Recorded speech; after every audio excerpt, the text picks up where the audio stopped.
What lessons do early Christians have to teach us about social and political engagement? You'd be surprised. We'll talk about that and more now on Finding Communion.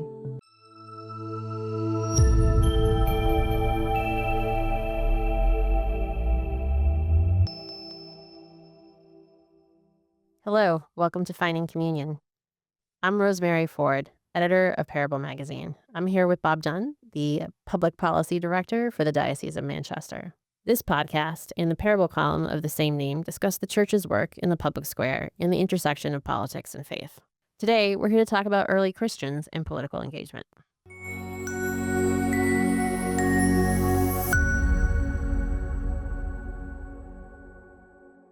So, Bob, what early Christians are we talking about today?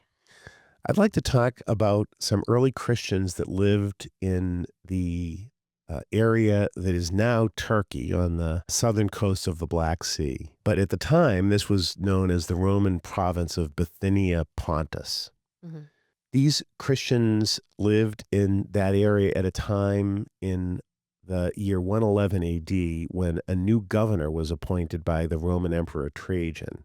The governor's name was Gaius Plinius Caecilius Secundus. That's a good name. And since we have time limits on this podcast, it's good that we know him today simply as Pliny.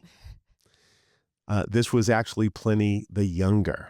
Pliny the Younger. Nice. Pliny's uncle was known as Pliny the Elder. Yes. Pliny the Elder was a notable person in antiquity in his own right because he was a famous naturalist. He wrote a natural history of the world and then was also a Roman naval commander and died in the eruption of Vesuvius that buried Pompeii. Sure. When he ventured too close as part of the Roman naval effort to try to evacuate people. Our Pliny gets appointed governor by Trajan apparently to clean up administrative problems that exist in this province. Mm-hmm. Fortunately for us, Pliny was an incredible bureaucrat.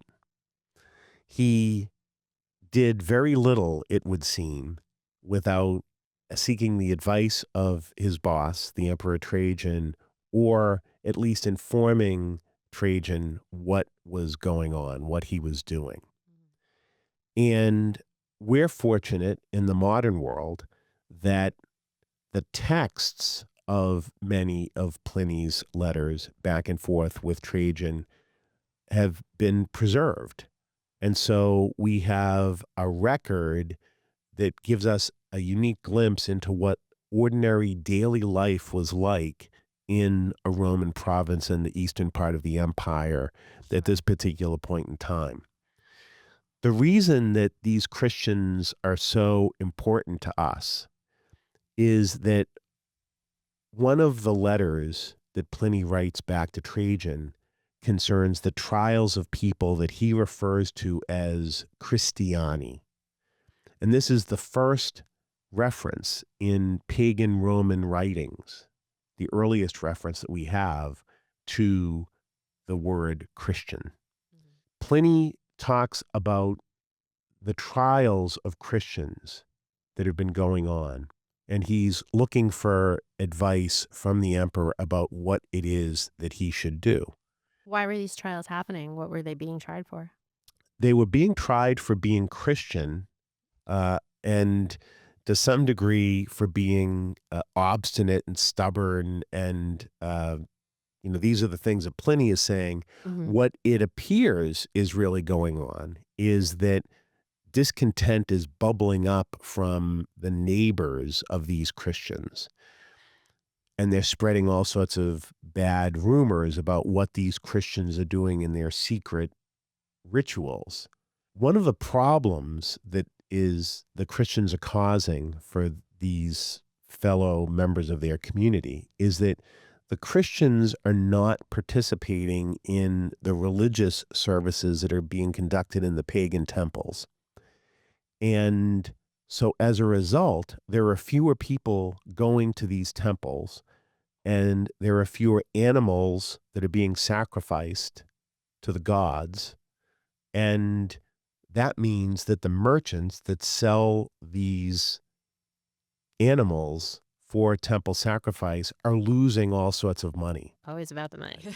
You can infer from this that it's these merchants and other sorts of busybodies in the locality who are complaining about the Christians.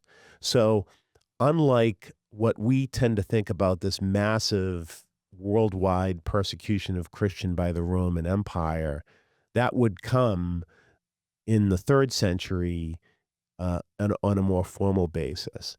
But this persecution that Pliny is talking about is something that really rises from the ground up. Mm-hmm. And it's a glimpse of the tension between the Christians and their neighbors. Sure. So Pliny says to Trajan, this is how I've been doing this. If somebody gets accused of being a Christian, I bring them in, and if they admit to it, I send them off to be executed. That seems kind of harsh. It shows the courage that these people had. You know, these are folks that are not like us today. They would have no relationship with the lower class people that were the Christians that were being hauled in would certainly have had no relationship with the ruling authorities. And so it would be a pretty disturbing thing for anybody, but especially someone who is a slave or a poor person, to be brought in before the governor of the province and to be asked a question that literally your life depended on. Mm-hmm. But for the people who denied that they were Christians, Pliny had come up with a test. And when you read the letter, you can almost sense Pliny's self-satisfaction that he had come up with such a brilliant test. He would bring images of Trajan and the Roman gods into the room where the trial was happening. And then the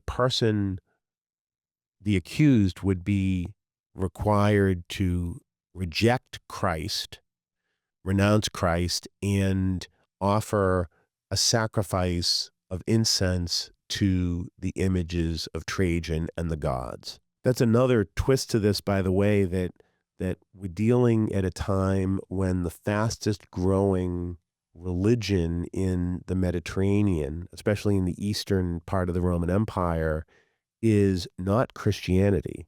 It is the cult of the divine Caesar, the worship of the Roman emperor as a god.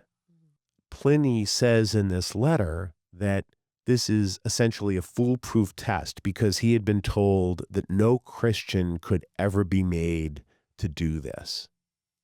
So if someone did it, he could be pretty certain that they were not a Christian. Yeah. Pliny's letter to me is not only a great snapshot of this really tough time for our own forebears in the faith, but it contains lessons for us that we can utilize 2,000 years later. One of them is the humility of these Christians. I want to sort of take a moment to turn the clock back from 111 back into the second half of the 1st century AD to the first letter of Peter, which was addressed to various churches. But one of the addressees of the first letter of Peter is the church in Pontus. And so it seems very possible, in fact, it may even be likely, that there were people who were participants as accused in Pliny's trials who had been present in Pontus, in the church in Pontus, when Peter's letter arrived on the scene some decades earlier. Maybe they were children at the time, but I'm sure that they were people who could have remembered undoubtedly the excitement of when a letter arrived from Rome with Peter's name attached to it. Now, one of the things, as you may recall, in the first letter of Peter is that it reminds the Christians that they should honor the emperor, honor the ruling authorities, listen to the magistrates that God has put there to ensure that things are orderly and that essentially the common good is accomplished. Sure. We read those words, but we don't often think about the way that they resonate with Christians of the early days or the modern era who are being persecuted by the authorities. So it's one thing for us to hear a scripture that says, honor the authorities. It's another thing if you are living in Pontus in the early second century, or you're living in a place in the modern world where Christians are being persecuted and you're being asked to pray for and honor the ruling authorities. That takes an act of great humility. Sure. So, what lessons do you take then from this? What can we learn from them in the way that they? The thing that stands out for me is something else that was in the first letter of Peter. And that is the injunction to Christians to always be ready to give a reason for this hope of yours. You can infer from the first letter of Peter that there is a lot of despair in the communities where the Christians live, that the hope that they have is going to be so obvious in the way that they're living that other people are going to be prompted to ask them about it. Mm. That is what our work in the public square is all about. It's taking that hope and bringing it to other people.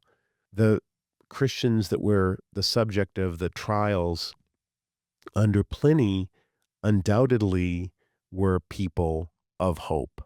They had to be in order to survive in that era. And I'm sure that they, through the way that they lived, which clearly was a countercultural way of living, were beacons of hope to the other members of their community. They were beacons of disaster to these merchants, but they were beacons of hope to others. And others continued to become Christian, even though it was a decision that might put them at risk of their lives.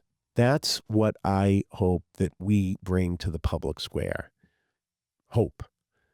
Knowledge that our lives mean more than just the next election. We're not mired in this despair, this endless cycle of hyperpartisanship that the body politic seems to feel trapped in. We have a vision of a much better horizon for humanity. And that's something that people need to know about. It's one of the ways that we can serve the body politic, bringing them hope. Wow, that's fantastic. And so needed today, too. I mean, imagine having hope in politics. I mean, what a radical concept that is.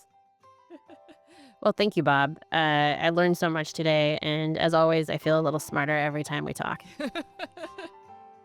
Thank you. And thank you all for joining us on Finding Communion.